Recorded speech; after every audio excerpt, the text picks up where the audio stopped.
know. Let me be frank with you, Miss Washington. You're simply not, how do I put this delicately, front desk material. Marcus leaned back in his leather chair. He looked at Shanice the way someone might examine a stain on expensive fabric.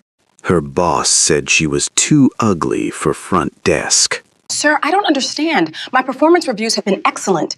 It's not about your work ethic. Shanice Washington stood frozen in Marcus Thornhill's office, her heart hammering against her ribs like it was trying to escape.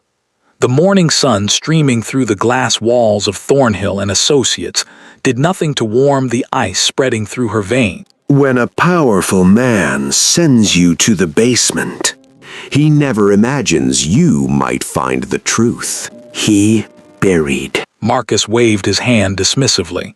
It's about presentation, image. This is Manchester's premier corporate law firm. Our front desk is the first thing clients see when they walk through those doors. The words hung in the air between them like poison. Shanice's voice came out smaller than she intended. Are you saying I'm not professional enough? Marcus sighed like he was explaining something to a child. I'm saying you're not attractive enough for the position. We need someone who represents the caliber of clientele we serve. Someone more polished, more appealing to the eye. The room tilted. Shanice gripped the edge of Marcus's desk to steady herself. You're firing me because of how I look. I'm reassigning you, Marcus corrected, pulling out a folder. We have an opening in the archives department, basement level. No client interaction required. You'll start Monday. Shanice stared at the folder like it was a snake. Archive department, the basement, where they sent people to disappear. I have a law degree, Shanice said, her voice shaking. I graduated top of my class at Howard University. I took this receptionist position because you promised it was a stepping stone to a paralegal role. You said. Plans change. Marcus pushed the folder across the desk. You're welcome to accept the archives position, or we can part ways entirely. Your choice. But it wasn't a choice. Not really. Shanice had moved to Manchester 6 months ago, following her then-boyfriend Devon across the Atlantic. Devon, who had promised they'd build a life together in England. Devon, who had left her 3 months later for his colleague Emma, leaving Shanice stranded in a foreign country with a work visa tied to this job. Without this job, she'd have to return to the States, return to her mother's disappointed face, return to everyone who had warned her not to chase a man overseas, return as a failure. I'll take the archives position, Shanice whispered. Marcus smiled. It didn't reach his eyes. Excellent. HR will process the paperwork. You can clear out your desk today. Shanice's hands shook as she packed her belongings into a cardboard box. Her nameplate, Shanice Washington, reception, went in first. Then her Howard University coffee mug, the small succulent plant her coworker Amara had given her for her birthday. I can't believe this is happening, Amara said, perched on the edge of Shanice's desk. Amara was a paralegal from Nigeria, one of the few people at Thornhill and Associates who had shown Shanice genuine kindness. This is discrimination, pure and simple. You should report him. To who? Shanice asked bitterly. Marcus owns the firm. His father founded it. The Thornhills are Manchester royalty. Then take it to an employment tribunal. This is the UK, not the Wild West. We have laws. Shanice shook her head. I can't afford a lawyer. I can barely afford my flat. And if I make waves, he'll fire me completely. Then my visa gets revoked, and I'm on a plane back to DC with nothing to show for it. Amara's face softened with sympathy. I'm so sorry, babe. Don't be, Shanice forced a smile. I'll be fine, it's just a setback. But as she carried her box toward the elevator, past the sleek modern furniture and the wall of photographs showing the firm's successful cases, Shanice felt something crack inside her chest. The new receptionist was already being interviewed in the conference room. Through the glass wall, Shanice could see her, a tall, slim white woman with flowing blonde hair and a smile that lit up the room. Everything Shanice apparently wasn't. The elevator doors opened. Shanice stepped inside, box in her arms, and pressed the button for the basement. As the doors slid shut, she caught her reflection in the polished metal, brown skin, natural hair pulled back in a professional bun, a face her grandmother had called beautiful, regal even, a face that apparently wasn't good enough for Marcus Thornhill. The elevator descended, down into darkness. The archives department was everything Shanice had feared. Fluorescent lights buzzed overhead, casting everything in a sickly yellow glow. Metal shelves stretched from floor to ceiling, packed with bankers' boxes full of old case files. The air smelled like dust and forgotten things. Her new supervisor was Gerald, a hunched man in his 60s who looked like he'd been down here since the building was constructed. "You'll be digitizing old files," Gerald explained in a monotone voice. "Scan each document, upload to the database, file the original back in its box. Simple as that." "For how long?" Shanice asked. Gerald shrugged. "We've got files going back 30 years, a lot of scanning to do." 30 years. Shanice felt the weight of it settle on her shoulders like a physical thing. Her workstation was a metal desk in the corner next to the humming copy machine. No window, no natural light, just her, Gerald, and thousands of boxes full of the past. "Before we continue with Shanice's story, I need you to do something. Hit that subscribe button right now. This story is about to take turns you won't believe, and you don't want to miss what happens next. Drop a comment and tell me, have you ever been judged unfairly at work? Share this video with someone who needs to hear about perseverance. Now, back to the story. Days blurred together in the basement. Scan, upload, file. Scan, upload, file. Shanice's eyes burned from staring at the computer screen. Her back ached from sitting in the uncomfortable chair. At lunch, she'd eat her sad sandwich alone at her desk while Gerald ate his in silence, reading the newspaper. Amara would text her daily, "How you holding up?" "I'm fine," Shanice would lie. But she wasn't fine. She felt herself shrinking, disappearing, becoming invisible just like the files she was scanning. The worst part was passing through the lobby on her way in and out each day. The new receptionist, Charlotte her name was, would be there, smiling and laughing with clients, looking perfect behind that desk, the desk that should have been Shanice's stepping stone. Marcus would walk by sometimes, never even glancing in Shanice's direction, like she'd never existed at all. 3 months passed like this. 3 months of scanning in the basement, 3 months of feeling like she was buried alive. Then on a rainy Tuesday afternoon, everything changed.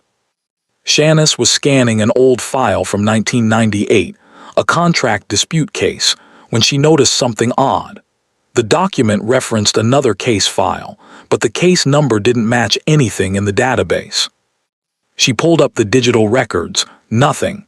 She checked the physical files, still nothing. "Gerald," Shanice called across the basement, "do we have a file for case number TH1998847? Gerald looked up from his newspaper. "No idea, check the master log." Shanice found the master log, a massive leather-bound book that tracked every case the firm had ever handled. She flipped to 1998, running her finger down the entries. There, case TH199808847, a corporate fraud case against a company called Westbridge Holdings. Lead attorney, Jonathan Thornhill. That was Marcus's father. But next to the case number was a red stamp, SCALED, confidential. And beneath that, in faded handwriting, all physical files destroyed per order of J. Thornhill. No digital records to be created. Shanice's heart started beating faster. Why would Jonathan Thornhill order all records of a case destroyed? What was in those files that needed to disappear? She looked at the contract dispute file she'd been scanning. It was from a different case, but it referenced the sealed case, which meant someone had made a mistake. This document should have been destroyed too, but it had been misfiled. Shanice glanced over at Gerald. He was absorbed in his crossword puzzle, completely uninterested in what she was doing. She could scan this document and upload it to the database like she was supposed to. Or... Shanice's hand hovered over the scanner. Then, moving quickly before she could change her mind, she pulled out her phone and took photos of every page. The contract, the references to the sealed case, everything. Her hands were shaking as she slipped her phone back into her pocket. She scanned the document normally and filed it away like nothing had happened. But something had happened. Shanice had found something Marcus Thornhill didn't want anyone to see, something his father had tried to erase from history. And Shanice Washington, the woman who wasn't pretty enough to sit at the front desk, was going to find out exactly what that something was. That night Shanice sat in her tiny flat in Moss Side, the photos from her phone displayed on her laptop screen. She zoomed in on the text, reading every word carefully. The contract was between Westbridge Holdings and a construction company. Standard stuff. But the references to the sealed case mentioned fraud allegations, witness intimidation, and something about irregular financial transactions facilitated by Thornhill and Associates. Shanice's legal training kicked in. This wasn't just a case that had been sealed by the court. This was a case where the law firm itself, the Thornhill family, had allegedly been involved in wrongdoing. She opened her browser and searched for Westbridge Holdings.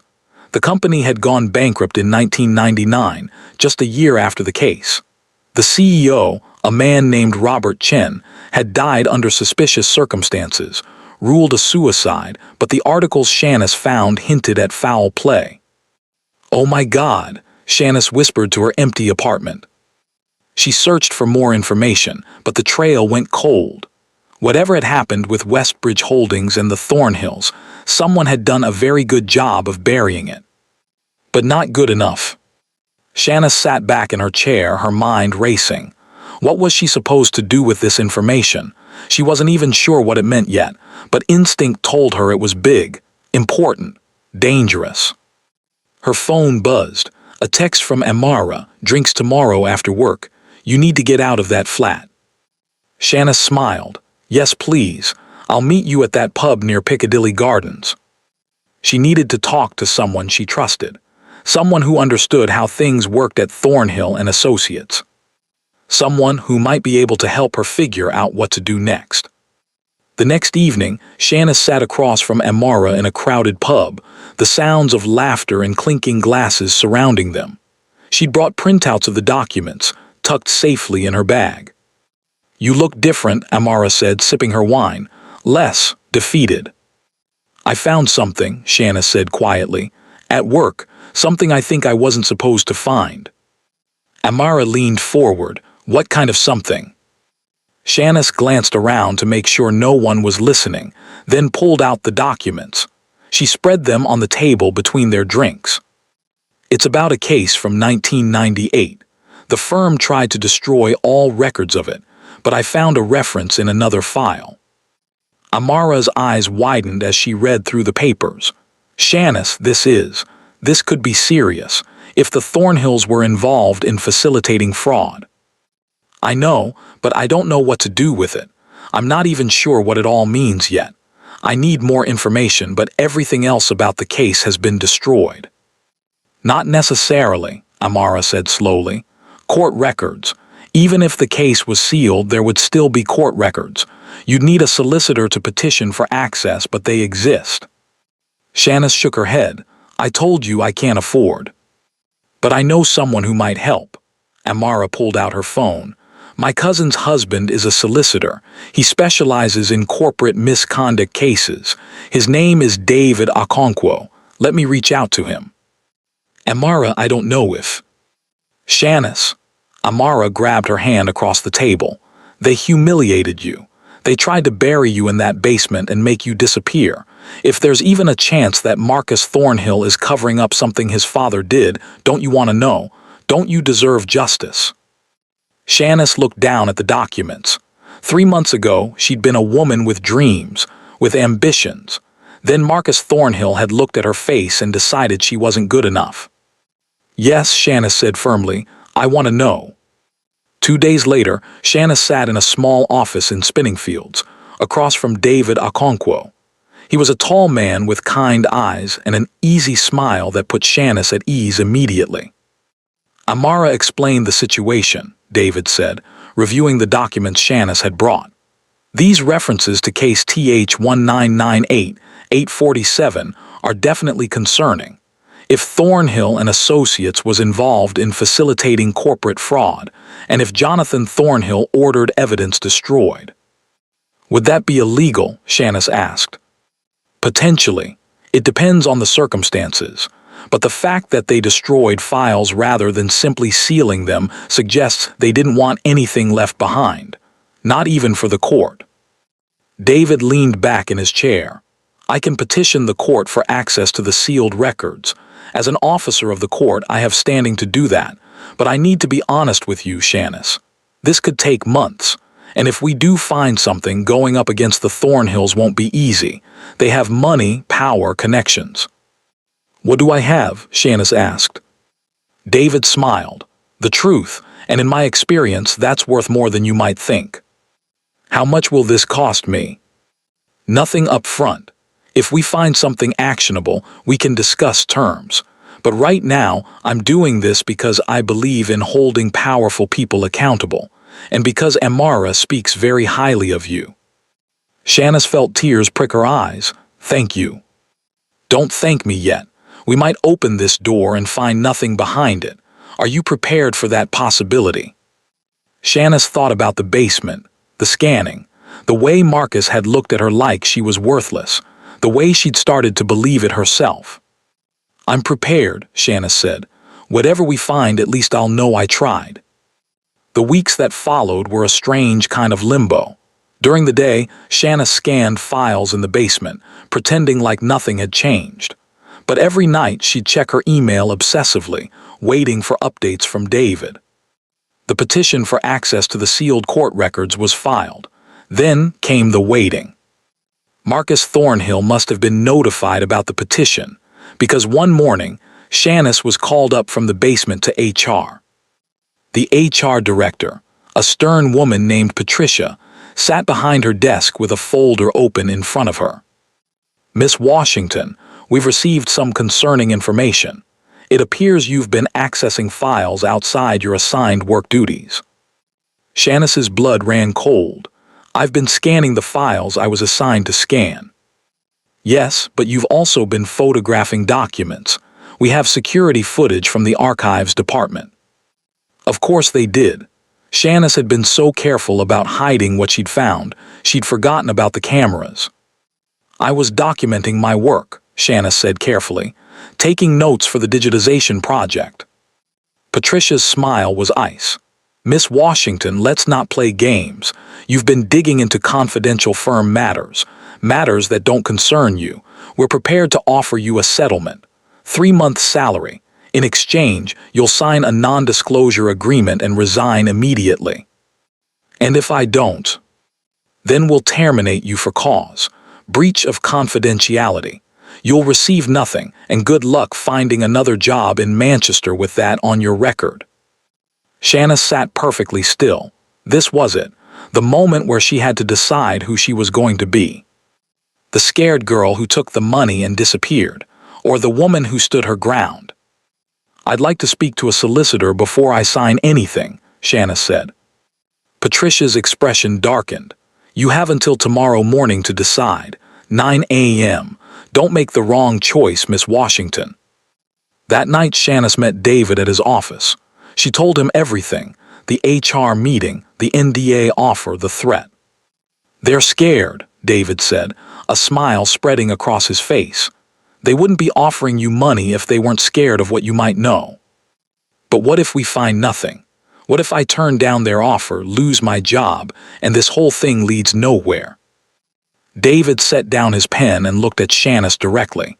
Then you'll still be able to look at yourself in the mirror. You'll know you didn't let them bully you into silence. And for what it's worth, I got word today. The court granted our petition. I'll have access to the sealed records by the end of the week. Shanice's heart leaped. Really? Really? Whatever Jonathan Thornhill tried to bury, we're about to dig it up. So the question is, are you in, all the way? Shanice thought about her mother back in D.C., about her grandmother who'd always told her to stand tall, to never let anyone make her feel small, about the little girl she'd been who dreamed of being a lawyer, of fighting for justice. That little girl wouldn't have taken the money and run. I'm in, Shanice said, all the way. Shanice didn't sleep that night. She sat at her kitchen table, watching the hours tick by on her phone. At 5 a.m., she finally gave up and made coffee. By 7 a.m., she was dressed in her best suit, the one she'd worn to her job interview at Thornhill and Associates all those months ago. She looked at herself in the mirror. "You can do this," she told her reflection. "You're a Howard graduate, you're brilliant, you're worthy, and you're nobody's victim." At 8:45 a.m., Shanice walked into the Thornhill and Associates building for what she knew might be the last time. She rode the elevator up to the HR floor, her head held high. Patricia was waiting in her office, the NDA papers laid out on the desk like a trap. "Miss Washington, have you made your decision?" Shanice sat down in the chair across from Patricia. She looked at the papers. 3 months' salary, a promise to stay silent forever about whatever the Thornhills had done. "Yes," Shanice said clearly. "I decline your offer and I'm not resigning." Patricia's face went rigid. "Then, as of this moment, you're terminated for cause. Security will escort you from the building." "That's fine," Shanice said, standing up. "But you should know I've already filed a claim with the Employment Tribunal for discrimination, for wrongful termination, and for retaliation. My solicitor will be in touch." Patricia's mouth opened, then closed. For the first time, she looked uncertain. "You're making a mistake," Patricia said. "No," Shanice replied. "I'm making a stand." 2 security guards appeared at the door. They were polite but firm as they escorted Shanice out of the building, past the reception desk where Charlotte sat, looking shocked, past the glass offices where lawyers watched with curious expressions, past Marcus Thornhill's office. Marcus stood at his window, arms crossed, watching Shanice being escorted out like a criminal. Their eyes met, and Shanice smiled. Because Marcus Thornhill didn't know it yet, but he'd just made the biggest mistake of his life. He'd gone to war with a woman who had nothing left to lose and everything to fight for. Shanice sat in her flat, staring at her laptop screen. The termination letter from Thornhill and Associates had arrived by email 2 hours after she'd been escorted out. Cold, professional, final. Due to serious breaches of confidentiality and professional conduct. She closed the email without finishing it. Her phone rang. "David." "I heard what happened," he said. "Are you okay?" "I'm unemployed in a foreign country," Shanice said. "My visa status is now in question. My rent is due in 2 weeks, but other than that, I'm fantastic." "The Employment Tribunal claim will take time to process," David said. "But Shanice, I have news. I got into the sealed records today, and what I found. You need to come to my office, right now." Something in his voice made Shanice's pulse quicken. "Is it bad?" "It's bigger than we thought, much bigger." An hour later, Shanice sat in David's office, looking at photocopies of court documents spread across his desk. "Case TH199808847, David said, pointing to the papers. "Westbridge Holdings versus multiple defendants. The case was about a massive real estate fraud scheme. Westbridge was a shell company set up to funnel money through fake property deals. And Thornhill and Associates was involved. Not just involved. According to these documents, Jonathan Thornhill, Marcus's father, was the one who created the legal structure for the entire scheme. He set up the shell companies. He drafted the fraudulent contracts. He was the architect." Shanice leaned forward, her heart pounding. "Oh my God." "It gets worse," David continued. "When the fraud was discovered, Jonathan Thornhill helped his clients destroy evidence. He intimidated witnesses.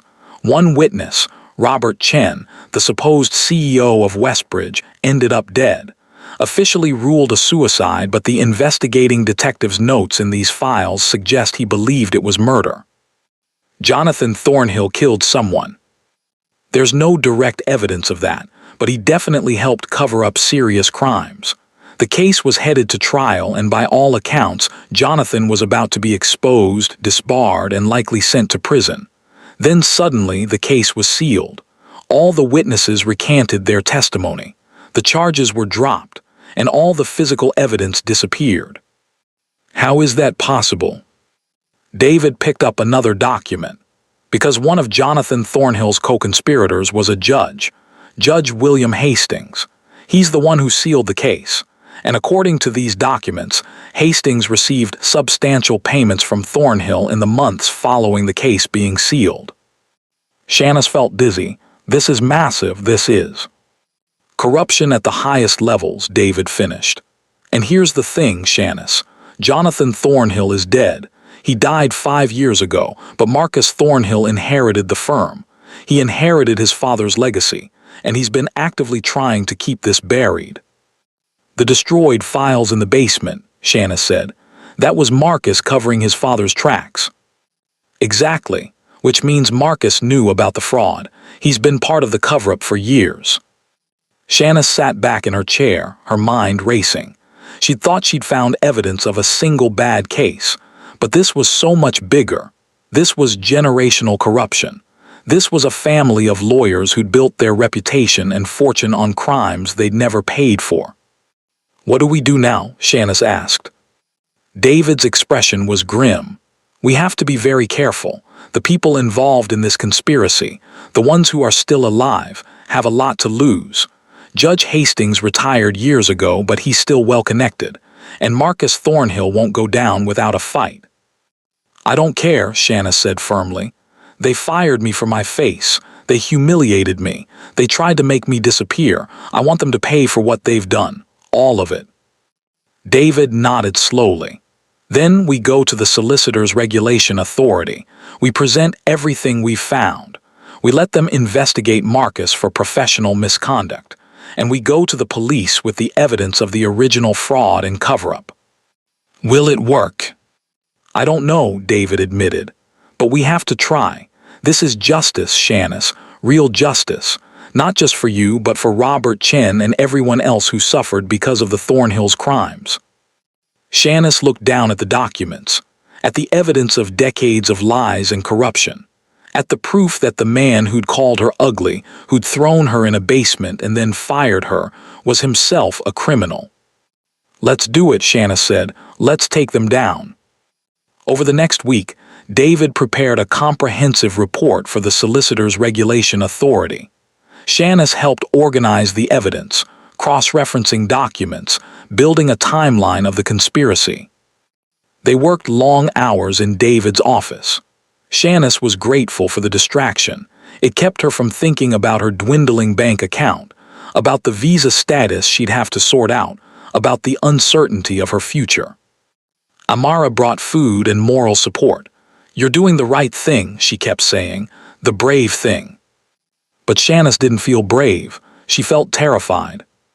Late one night, as she and David were reviewing witness statements from the original case, her phone buzzed. Unknown number. She answered, hello. Shanice Washington, a man's voice, British accent unfamiliar. Who is this? A friend. I heard you've been asking questions about the Thornhill family, about old cases. I think we should talk. Shanice put the phone on speaker so David could hear. I'm not interested in. I worked for Jonathan Thornhill in 1998, the man interrupted. I was a junior associate at the firm. I know what happened with Westbridge Holdings. I know everything. But I couldn't talk about it then because I was scared. Now I'm old and I don't care anymore. If you want the truth, meet me tomorrow. Piccadilly Gardens. Noon. Come alone. The line went dead. Shanice and David stared at each other. That could be a trap, David said. Or it could be exactly what we need, Shanice countered. A witness, someone who was there. You're not going alone. He said come alone. And I'm saying you're not going alone. I'll be there, but I'll stay back, out of sight. But Shanice, if this goes wrong. It won't, Shanice said with more confidence than she felt. I'll be fine. The next day, Shanice sat on a bench in Piccadilly Gardens, watching crowds of people flow past. Tourists taking photos, workers on lunch breaks, street performers entertaining passers-by. At exactly noon, an elderly man sat down beside her. He was thin, with white hair and liver spots on his hands. He looked tired. worn down by years of carrying secrets. "Shanice Washington?" he asked. "Yes, and you are." "My name is Peter Caldwell. I was 25 years old when I started working at Thornhill and Associates. I was ambitious, stupid. I thought I was going to change the world." He pulled out an old photograph from his jacket pocket.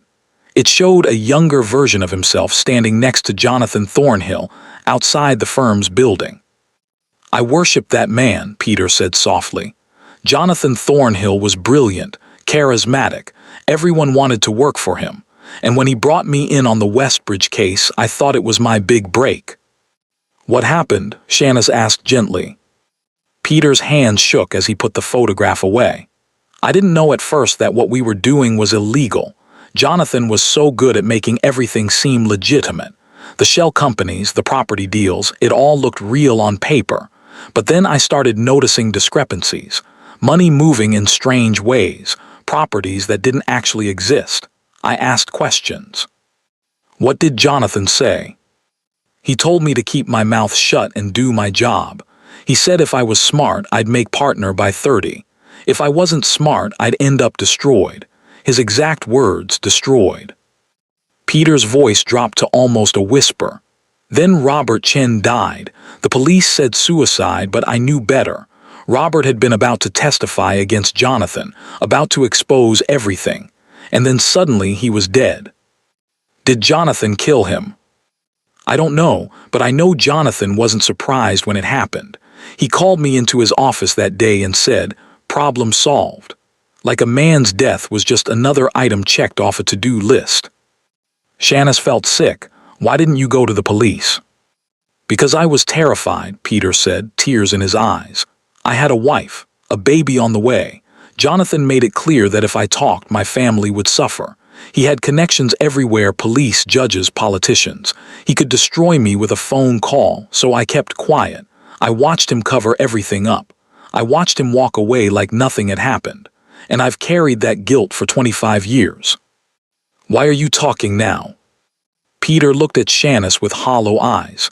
"Because my wife died last year. My daughter won't speak to me, hasn't in a decade. I have terminal cancer, 6 months, maybe less. And I realized I'm going to die carrying the weight of Jonathan Thornhill's sins. I can't do it anymore. I need to tell the truth before I go." "Will you testify?" Shanice asked. "Will you make an official statement?" "Yes," Peter said. "I'll tell everything I know about the fraud, about Jonathan's involvement, about the cover-up. I'll testify against Marcus too. He's been protecting his father's reputation for years. He knows everything." "Do you have proof?" "Better than proof. I have documents, original documents from the case. I made copies back in 1998 before Jonathan destroyed everything. I've kept them hidden all these years. They're yours now." Peter handed Shanice a small USB drive. "Everything's on there, contracts, financial records, emails, recordings of conversations I secretly taped with Jonathan. It's all there." Shanice stared at the USB drive like it was made of gold. "Peter, this changes everything." "Good, because those people need to pay for what they did. And you, Shanice Washington, you need to be the one to make them pay. I heard what Marcus did to you, firing you for your appearance. It's disgusting. But it's also poetic justice, isn't it? The woman he tried to make invisible is going to be the one who brings his whole world crashing down." Peter stood up slowly, his joints creaking. "I'll be in touch with your solicitor, David Okonkwo, right? Good man. I'll give my official statement to him. But be careful, Shanice. The Thornhills play dirty. Watch your back." He walked away, disappearing into the crowd. Shanice sat there, clutching the USB drive, her heart pounding. Across the gardens, she could see David standing by a fountain, trying to look casual but clearly anxious. She caught his eye and nodded. They had everything they needed. Back in David's office, they plugged in the USB drive. File after file appeared on the screen. Years of evidence. Years of crimes documented in meticulous detail. "This is incredible," David breathed. With Peter's testimony and these documents, we can not only go after Marcus, we can reopen the entire Westbridge case. We can expose Judge Hastings. We can bring criminal charges. How long will it take? Shanice asked. Months probably, but we have a strong case, a really strong case. Shanice's phone rang, her landlord. Miss Washington, I'm calling about your rent. It's overdue and I need to know. I'll have it by the end of the week, Shanice said quickly, hanging up. She looked at David. I need to find a job fast. My savings are almost gone. David hesitated, then said, I might have a solution. I've been thinking about expanding my practice. I need a paralegal, someone smart, dedicated, with a passion for justice. Someone like you. The pay isn't great to start, but it's steady work. And your visa situation, I can sponsor you as my employee. Shanice felt tears well up. David, I don't know what to say. Say yes. Say you'll help me fight the good fight. Not just against the Thornhills, but for everyone who gets stepped on by people with power and money. Yes, Shanice said, laughing through her tears. Yes, absolutely yes. Over the next 3 months, Shanice worked harder than she'd ever worked in her life. During the day, she assisted David with his regular cases: employment discrimination, wrongful termination, corporate misconduct. At night, they built their case against Marcus Thornhill and Judge Hastings. The Solicitors Regulation Authority launched a formal investigation into Marcus based on their evidence. The police reopened the Westbridge Holdings case. Peter Caldwell gave his statement, despite receiving threatening phone calls telling him to stay silent. They're desperate, David said, which means we're winning. But the stress was taking its toll. Shanice barely slept. She jumped at shadows. One night she came home to find her apartment had been broken into. Nothing was stolen, but her papers were scattered everywhere. A message, a warning. She called the police, but there was nothing they could do without evidence. Maybe you should stay somewhere else for a while, Amara suggested. Come stay with me and my family. No, Shanice said. I'm not running, not anymore. Then, 4 months after being fired from Thornhill and Associates, Shanice got a call from David. It's happening, he said, barely able to contain his excitement.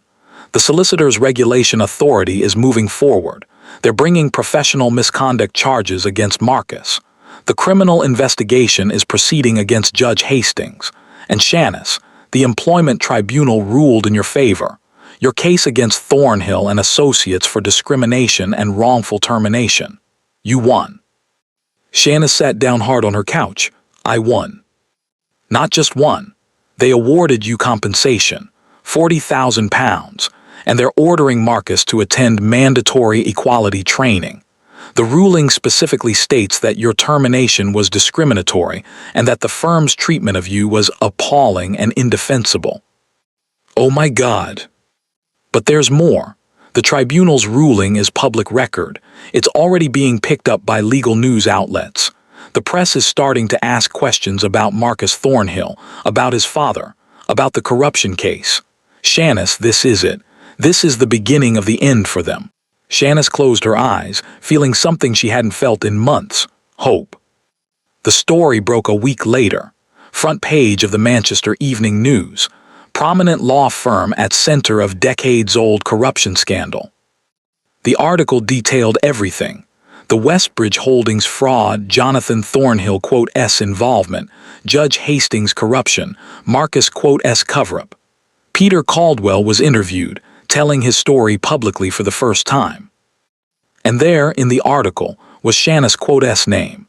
The investigation was sparked by evidence uncovered by former Thornhill and Associates employee Shanice Washington, who was wrongfully terminated after discovering documents related to the case. Shanice S phone exploded with messages. Friends from law school, former professors, people she hadn't heard from in years, all congratulating her. But the message that meant the most came from her mother. Baby girl, I am so proud of you. You stood up when it mattered. You are exactly who I raised you to be. Love you forever. Shanice cried reading it, happy tears this time. 2 weeks later, Marcus Thornhill resigned as managing partner of Thornhill and Associates.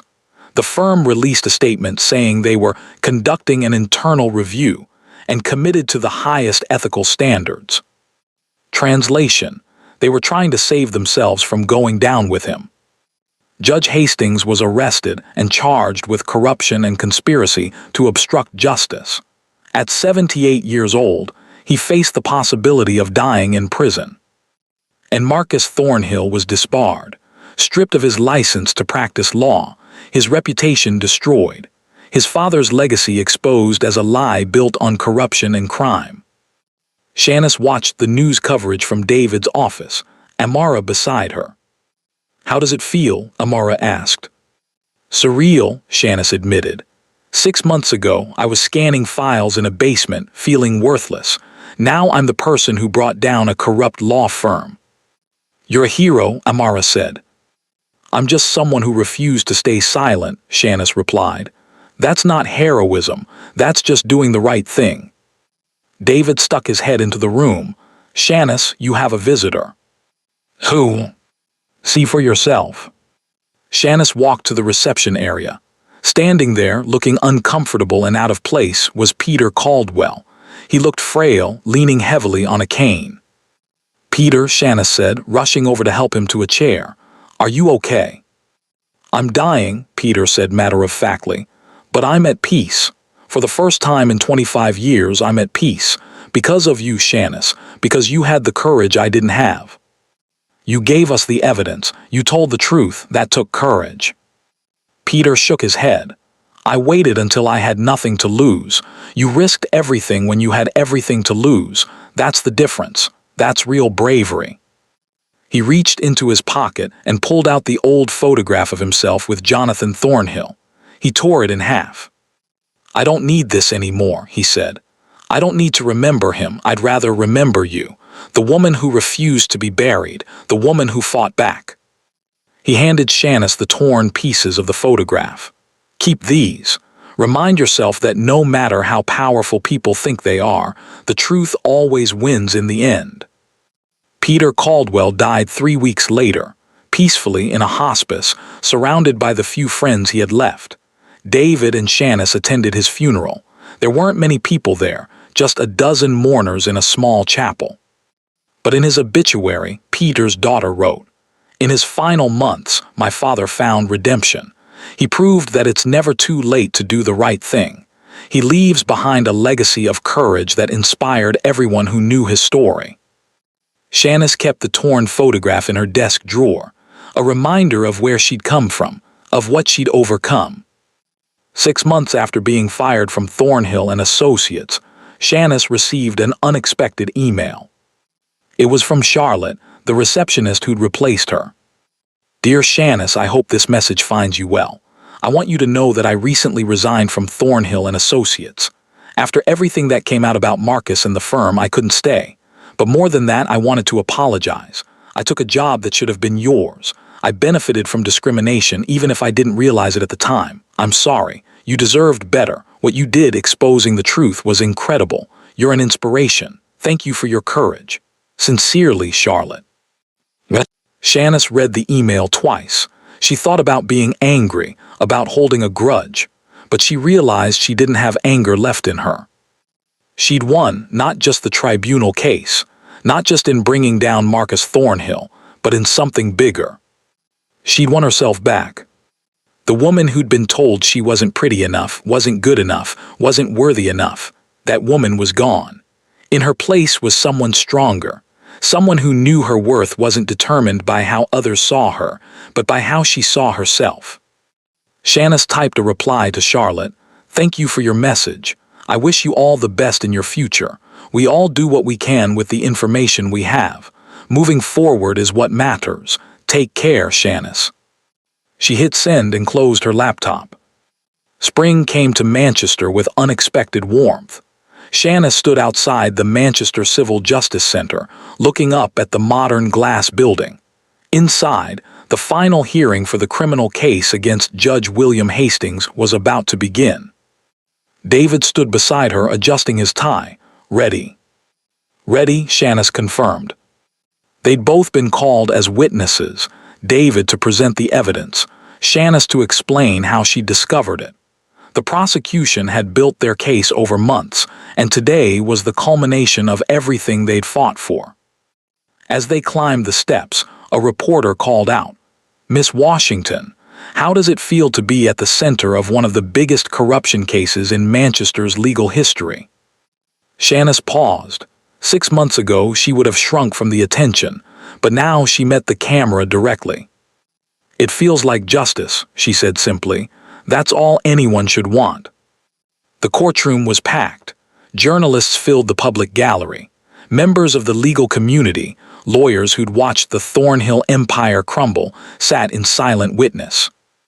Judge Hastings sat at the defendant's table, looking every one of his 78 years. His expensive suit couldn't hide the fear in his eyes. The prosecution presented their case methodically. The documents from Peter Caldwell's USB drive were entered into evidence. Bank records showing payments from Jonathan Thornhill to Judge Hastings. Emails coordinating the cover-up. Recordings of conversations where they discussed destroying evidence and intimidating witnesses. When it was Shanice Quote's turn to testify, she walked to the witness stand with her head high. The prosecutor was a sharp woman named Alina Davies. "Miss Washington, can you explain how you came to discover the documents related to case TH1998-847? Shanice told her story. The basement archive, the misfiled document, her growing realization that something was wrong, her decision to investigate despite the personal cost. "And when you discovered evidence of possible criminal activity, what did you do?" "I brought it to a solicitor, David Okonkwo. I wanted to make sure it was handled properly, legally. I wanted justice, not revenge." The defense attorney, a slick man named Richard Pemberton, stood for cross-examination. "Miss Washington, isn't it true that you were fired from Thornhill and Associates for misconduct?" "I was fired for discovering evidence that Marcus Thornhill wanted to keep hidden," Shanice replied calmly. "The employment tribunal agreed. They ruled my termination was wrongful and discriminatory." "But you admit you photographed confidential documents without authorization." "I documented evidence of a crime. There's a difference." "A difference you decided to determine yourself, rather than following proper channels." David objected. "Your Honor, Miss Washington's actions have been thoroughly reviewed by the Employment Tribunal, which found no wrongdoing. This line of questioning is irrelevant to the charges against Judge Hastings." The judge, a stern woman named Justice Pembroke, sustained the objection. Richard tried a different approach. "Miss Washington, isn't it true that you had a personal vendetta against Marcus Thornhill, that your real motivation was revenge for your termination?" Shanice leaned forward slightly. "My motivation was doing what was right. If wanting corrupt people to face consequences is a vendetta, then yes, I'm guilty. But I think most people would call that justice." A murmur went through the courtroom. Even Justice Pembroke's lips twitched in what might have been approval. The trial lasted 3 days. Witness after witness testified. Peter Caldwell's videotape deposition was played. He'd recorded it 2 weeks before his death, knowing he wouldn't live to testify in person. Watching Peter's face on the screen, hearing his weak but determined voice describe Jonathan Thornhill's crimes, Shanice felt tears slip down her cheeks. This was what courage looked like. A dying man using his last breaths to tell the truth. On the final day, Judge Hastings took the stand in his own defense. It was a disaster. He tried to claim he'd been manipulated by Jonathan Thornhill, that he hadn't understood the full scope of the fraud, that he'd made mistakes but hadn't committed crimes. But Alina Davies shredded his testimony with precision. "Your Honor, or should I say, Mr. Hastings, since you no longer deserve that title, you received over £300,000 from Jonathan Thornhill. You sealed a case that should have gone to trial. You suppressed evidence of serious crimes. You betrayed every oath you took as a judge. These weren't mistakes. This was corruption. This was evil." Hastings had no answer. He sat there, A broken old man who'd thrown away his integrity for money. The jury deliberated for 4 hours. When they returned, their verdict was unanimous. Guilty on all counts. Judge Hastings collapsed in his chair. His lawyer tried to console him, but there was no consolation to be had.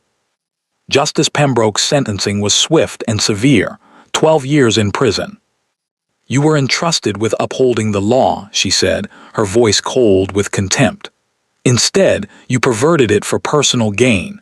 You enabled a fraud that destroyed lives. You helped cover up possible murder. The fact that you are elderly does not excuse your crimes. Society must be protected from corrupt officials like you. 12 years. For a 78-year-old man, it was effectively a life sentence. As Hastings was led away in handcuffs, Shanice felt complicated. Not joy, not satisfaction exactly, but a sense that balance had been restored to the universe, that wrongs had been righted. Outside the courthouse, David hugged Shanice tightly. We did it. We actually did it. Peter did it, Shanice said, and Robert Chen deserved this, and everyone else who suffered because of their corruption. Amara was waiting with champagne. You're famous now, she said, showing Shanice her phone. The verdict was already headline news, and Shanice's face was in all the photos, the woman who'd brought down a corrupt empire. I don't want to be famous, Shanice said. I just want to help people. That's why I went to law school in the first place. Then let's get you into law school here, David said. British law school. You could qualify as a solicitor, work with me officially. We could be partners eventually. Shanice looked at him in surprise. You're serious. Completely serious. You're brilliant, Shanice. You have instincts that can't be taught, and you care about justice in a way that's rare. Don't waste that working as a paralegal. Become a lawyer, a real one. I'm 32 years old. I'd be starting over. So, you've already started over once when you moved to Manchester. What's one more fresh start? Shanice thought about it. About the woman she'd been when she'd arrived in England, chasing a man, unsure of herself, willing to accept scraps. About the woman she'd become, strong, confident, unafraid. Okay, she said, let's do it, let's change the world. But the story wasn't quite finished. 3 weeks after Judge Hastings' conviction, Shanice received a letter. It was addressed to her at David's office, delivered by a private courier. The return address made her hands shake, Marcus Thornhill. She opened it carefully, David and Amara watching over her shoulder. Dear Miss Washington, I am writing to you from a place of profound regret and humility. What you exposed about my father and about my own actions was the truth. I spent years protecting his legacy, lying to myself about what kind of man he really was. I convinced myself that his crimes were in the past, that they didn't define who we were as a family or as a firm. I was wrong. I also treated you abhorrently. I fired you for reasons that were discriminatory, cruel, and indefensible. I made you feel worthless when in truth, you have more integrity and courage than I will ever possess. I am not writing to ask for forgiveness. I don't deserve it. I am writing to acknowledge the harm I caused and to apologize, however inadequate that apology may be. I have spent the last several months in therapy, confronting who I am and what I've done. I am selling the firm. Whatever proceeds remain after the lawsuits will be donated to organizations that fight corruption and support victims of discrimination. I know this doesn't fix anything. I know I can't undo the past, but I wanted you to know that you changed my life. You held up a mirror and forced me to see the monster I'd become. That's a gift, even if it didn't feel like one at the time. I hope you find success and happiness. You deserve both. Sincerely, Marcus Thornhill. Shanice read the letter twice. Then she folded it carefully and put it back in the envelope. What are you going to do with that? Amara asked. Keep it, Shanice said, as a reminder that people can change, that accountability can lead to redemption. Maybe not complete redemption, but something. Do you forgive him? David asked. Shanice thought about it. I don't know, maybe someday, but I don't need to forgive him to move on with my life. His apology is for him, not for me. I already got what I needed, justice. 6 months later, Shanna stood in a lecture hall at the University of Manchester. She'd been invited to speak to first-year law students about ethics and integrity in the legal profession. The room was packed. Students sat in rows, notebooks open, phones recording. They'd all heard her story. She'd become something of a legend, the paralegal who'd brought down a corrupt empire. "I'm going to tell you something your professors might not say," Shanna began. "The law is not always just. In fact, the law can be a weapon used by powerful people to hurt those who have no power. We see it every day. Rich people buying their way out of consequences. Poor people crushed by a system that was never designed to protect them." She paused, looking out at the sea of young faces. "But the law can also be a shield, a tool for justice. And that's what you have to decide, what kind of lawyer you're going to be. Are you going to use your education and your skills to help people, or are you going to use them to protect the powerful and prey on the vulnerable?" When I discovered evidence of corruption at Thornhill and Associates, I had a choice. Stay silent, keep my job, protect myself, or speak up, risk everything, fight for what was right. I chose to fight, and it cost me. I lost my job. I was humiliated. I was scared every single day. But I won something more valuable than safety or money. I won my integrity. I won my self-respect. And I helped bring justice to people who'd been waiting decades for it. Shanna's voice grew stronger, more passionate. "Some of you will graduate and take jobs at big firms. You'll make a lot of money. You'll be successful. And that's fine. There's nothing wrong with success. But I'm begging you, don't sell your soul for it. Don't become the kind of lawyer who helps criminals cover up their crimes. Don't become someone who treats people as disposable just because they don't look a certain way or come from the right background. Be the kind of lawyer who fights for justice, even when it's hard, even when it costs you something, because that's the only kind of lawyer worth being." The students erupted in applause. Some were crying. One young black woman in the front row mouthed, "Thank you." After the lecture, students lined up to talk to Shanna, to shake her hand, to tell her she'd inspired them. The young woman from the front row waited until everyone else had gone. Instead, she chose to rise above, to build instead of destroy, to forgive without forgetting, to protect her peace above all else. Success is the best revenge, yes, but success without bitterness, that's the ultimate victory. Your lowest moment is not your final destination. It's just a chapter, a really hard chapter, but not the whole story. Shanna went from homeless and pregnant to director of strategic consulting. She went from broken to whole, from victim to victor. And so can you. Whatever you're facing right now, whatever person is trying to diminish you, whatever circumstance is crushing you, whatever mountain looks too high to climb, remember Shanna's story. Remember that the girl who got kicked out came back as the boss. Not because she was lucky, but because she refused to quit. I hope this story inspired you, encouraged you, or reminded you of your own strength. If it did, please hit that like button, share this video with someone who needs to hear it, and subscribe to this channel for more powerful stories like this one. Drop a comment telling me what lesson you took from Shanna's story. And remember, your story isn't over. Keep fighting, keep rising, keep showing the world what you're made of. I'll see you in the next video.